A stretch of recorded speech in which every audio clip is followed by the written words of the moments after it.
Let's look at some other issues across the other side of the country. Unionised Chevron workers have announced further strike action at 2 of the LNG producers' facilities in WA. What's this mean?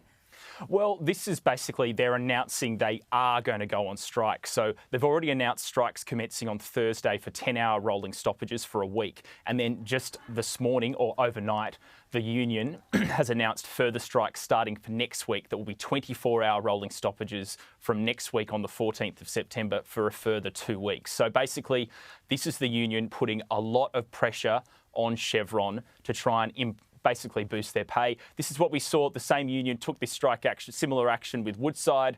We saw gas future prices in Europe spike 40% in one day a couple of weeks ago. Obviously, Woodside have reached a deal with their members and they're happy they're not going to go on strike. So obviously, this is the union really putting a massive threat towards Chevron. The two projects, massive LNG projects, they supply about 5% of the world's LNG.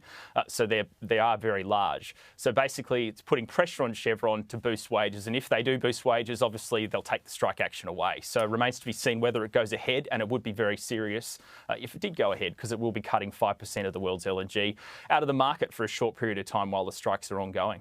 Yeah, right. OK, let's talk RBA. Last decision for Governor Philip Lowe. He's not going to end on a high. He's going to end on a hold. He's very likely going to end on a hold. That's the expectation, 4.1% for the cash rate today. And then he'll have his speech coming up on Thursday at about 1:10 Eastern Standard Time at the Annika Foundation. So that's where he'll get to say some farewell remarks, some final remarks as Governor of the Reserve Bank. He's obviously led the RBA for 7 years. He wanted his term extended for another 3 years. That didn't happen, and he's handing over to Michelle Bullock, who will take over on the 18th of September. But the board meeting, his last one as leader, will be today, and they'll announce the decision at 2:30 p.m. as usual. OK, Ed, bit to get through there. Thanks so much. We'll see you soon. Thanks, Laura.